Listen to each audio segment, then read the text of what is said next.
শুভ সন্ধ্যা বন্ধুরা, একটি সুন্দর সন্ধ্যা আর তোমাদেরকে সাথে নিয়ে আমার আজকের ব্লগটা আমি শুরু করছি। তোমরা দেখতে থাকো আর আমার পাশে থেকো।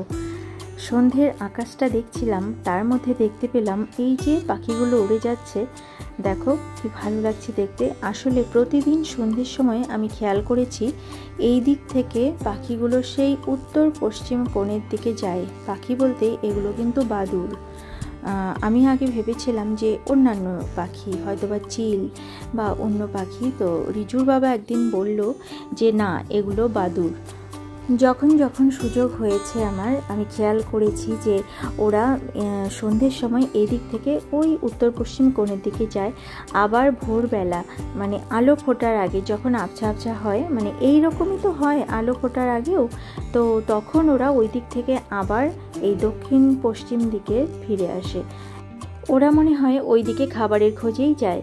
তো যাই হোক বন্ধুরা, আমি আর রিজু কিন্তু রেডি হয়ে দাঁড়িয়ে আছি। ওর বাবা গেছে বাইরে, ওর বাবা আসবে ফিরে, তারপর আমরা যাব ওর স্যারের বাড়িতে। আর দেখো আমরা ওর স্যারের বাড়িতে চলে এসেছি। আজকে টিচার্স ডে উপলক্ষে ওদেরকে স্যার বাড়িতে ডেকেছেন। ওরা তো আর একা আসতে পারবে না, ওদেরকে আমরাই নিয়ে এসেছি। সব বাচ্চার মায়েরা এসেছে, কারো ঠাকুমা এসেছে, কারো বাবা এসেছে। তো সবাই আমরা বাচ্চাগুলোকে পৌঁছে দিয়ে চলে যাচ্ছিলাম, কিন্তু স্যার কিছুতেই যেতে দিলেন না। বললেন যে একটু চা খেয়ে যাবেন, কারণ আমাদের বাড়িতে আপনারা কখনোই আসেননি, এই প্রথম এলেন। আর এখানে এসে বাড়ির সামনে থেকে চলে যাবেন, সেটা ভালো লাগবে না আমাদের। আসুন একটু চা জল খেয়ে তারপরে যাবেন। তো আমরা চলে এলাম, স্যারের কথা আমরা ফেলতে পারিনি। এইদিকে দেখো রিজুর ফ্রেন্ড আছে, আর ওরা সবাই রিজুর সাথেই পড়ে একসাথে। আর রিজুরা নিচে আছে, ওরা গল্প করছে ওখানে ছেলেরা। ওরা এই মেয়েরা আমাদের সঙ্গে এসেছে, ওরা চারজন।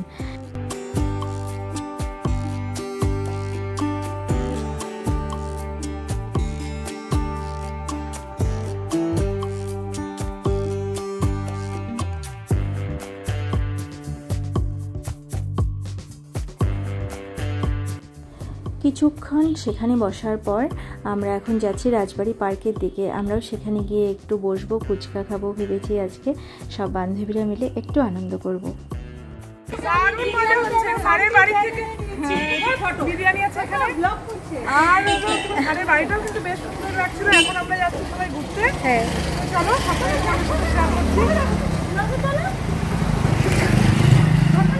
আচ্ছা চলো, এই যে কাকিমা হাঁটতে পারছিল না, কিন্তু আমাদের তালে পরে কাকিমা চলছে। চলো কাকিমা, চলো যাক, যাওয়া যাক।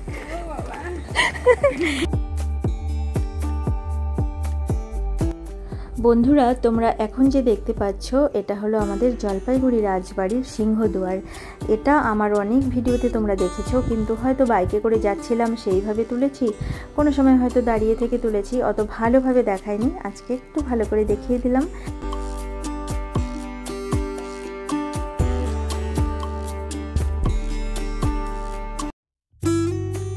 দারুণ মজা হচ্ছে আজকে। অনেকদিন পরে আমরা আবার একসাথে আমার বান্ধবীকে পেলাম আবার কাছে। তো বেশ মজা হচ্ছে। আর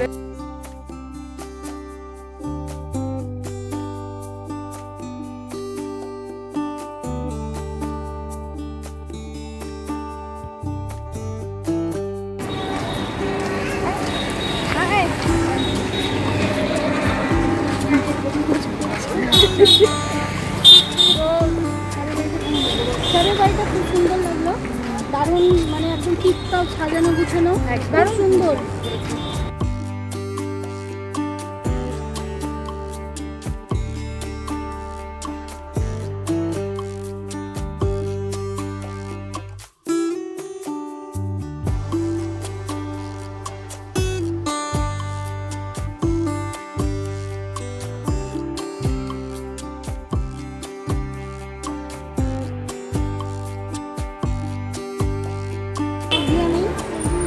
আমরা এখন চলে এসেছি রাজবাড়ি পার্কের সামনে, কিন্তু পার্কে তো ঢোকা যাবে না, সেটা বন্ধ আছে। তাই আমরা এখানে সিঁড়ির মধ্যে বসে পড়ছি। আর কি করা যাবে, স্যারের ওখানে ঢুকেছিলাম, কোল্ড ড্রিঙ্কস খেয়েছি, তারপর কথা বললাম, গল্প করলাম, করার পরে আমরা চলে এসেছি। কারণ বাচ্চাদের একটা দিন একা থাকা দরকার, মানে একা ছাড়া দরকার, তাই না? ওরা ওদের মতো আনন্দ করুক, আমরা আমাদের মতো আনন্দ করুক বান্ধবীরা মিলে। তো একটু পরে ফুচকা খাবো। দেখো যে বন্ধুরা, ওইদিকে ফুচকার দোকান আছে, তো একটু পরে ফুচকা খাবো। আপাতত এখানে বসে একটু রেস্ট করি, কারণ অনেকটা দূর আমরা হেঁটে এসেছি। যাওয়ার সময় টোটো করে গেছিলাম, টোটো ছেড়ে দিয়েছিলাম, এখন আমরা হেঁটে আসলাম এইটুকু। তো ক্লান্ত হয়ে গেছি, এখানে কিছুটা সময় বসে তারপরে আমরা সেখানে বসে থাকার পর এখন চলে এসেছি এই ফুচকার দোকানে। ফুচকা তো সবসময় খাই, কিন্তু এই যে বান্ধবীরা মিলে একসাথে ফুচকা খাওয়ার মজাই আলাদা, তাই না?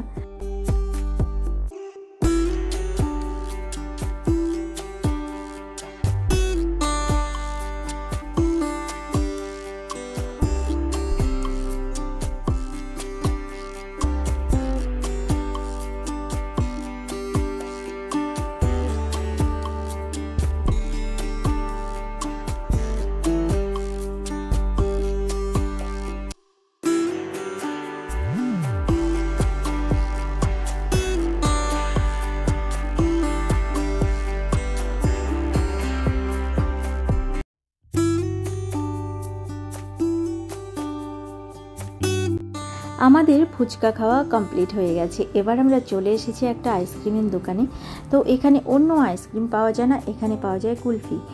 আর নিয়েছি আমরা 4টে কুলফি, কিন্তু কুলফিগুলো একদম ভালো ছিল না, জানো তো। এগুলো মনে হয় যেন ময়দা মেশানো ছিল, খেতে একদম স্বাদ নেই। আর কেমন যেন শক্ত, কুলফিগুলো কামড়ে কামড়ে খেতে হচ্ছে, এরকম খুব একটা টেস্ট নেই, কোনো রসকস নেই, এক কথায় বলা যায়। মানে ভালোই লাগছিল না খেতে, কিন্তু দেখো পয়সা দিয়ে কিনে ফেলে দেবো সেটা তো আর হয় না, তাই আমরা খেয়ে নিলাম, আর কি করা যাবে।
কামড়ে কামড়ে খেতে হচ্ছে, কুলফিগুলো ভালো না, লোকটার ব্যবহারও ভালো না।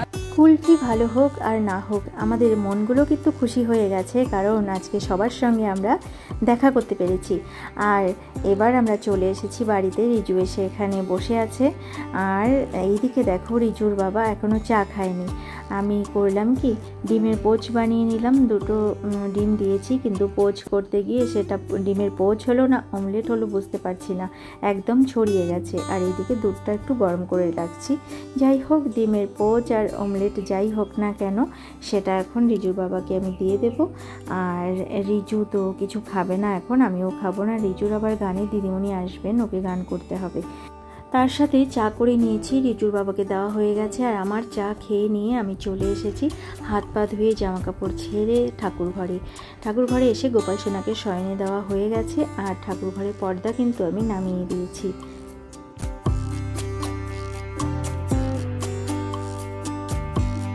শুভ সকাল বন্ধুরা, এটা হলো পরের দিন সকাল। কাল রাতে দিদিমণি এসেছিলেন, রিজুর গানে দিদিমণি, তাই আর আমি ভিডিও শ্যুট করতে পারিনি, আর ভিডিওটা শেষও করতে পারিনি ব্লগটা। তো আজকে সকালের কিছুটা সময় ব্লগটা কন্টিনিউ করব, আর ব্লগটা তো শেষ করতে হবে, তাই না? আর দেখো রিজু ঘুম থেকে উঠে স্নান করে, না আজকে স্নান করেনি, ভুল বললাম, স্নান না করে, কারণ আজকে শনিবার, তাই তাড়াতাড়ি স্কুল থেকে চলে আসবে, স্নান করায়নি। ও যাচ্ছে এখন খেয়ে দিয়ে স্কুলে, আর ওর বাবা প্রতিদিনের মতো ওকে পৌঁছে দিয়ে আসবে। আর আমি কিন্তু অন্যদিন বারান্দা থেকেই ভিডিওটা করি, কিন্তু আজ ওর সাথে সাথে আমিও নিচে নেমে এসেছি।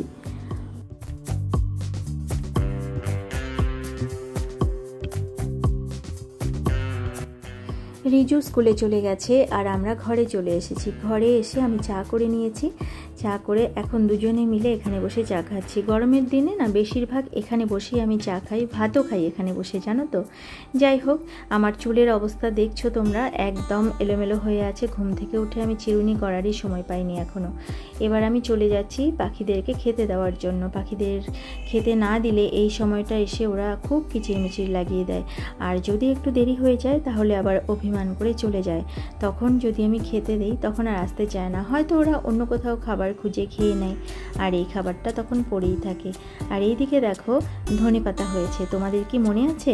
একদিন রিজুর বাবা মেঝেতে বসে বসে ওই যে ধনিয়াগুলো হয় সেগুলো রোদে দিয়ে তারপর বসে বসে ফাটাচ্ছিল, এখানে ফাটিয়ে জলের মধ্যে ভিজিয়ে রেখে দিয়েছিল। সেগুলোই কিন্তু মাটিতে ফেলে দেওয়া হয়েছে। আর দেখো এখানে কি সুন্দর গাছ হয়েছে, আস্তে আস্তে এগুলো বড় হবে, আর বড় হলেই এগুলো কিন্তু রান্নায় ব্যবহার করা যাবে, তাই না? বন্ধুরা, আজকের মতো আমার এই ব্লগটা এখানেই শেষ করছি। আবার অন্য কোনো দিন অন্য কোনো নতুন ব্লগ নিয়ে তোমাদের সামনে হাজির হয়ে যাব। ততক্ষণের জন্য তোমরা ভালো থেকো, সুস্থ থেকো আর হাসি খুশি থেকো। আমার এই ব্লগটা যদি তোমাদের ভালো লেগে থাকে তাহলে একটা লাইক করে দিও। আজকের মতো এখানেই আসছি, ভালো থেকো তোমরা সবাই।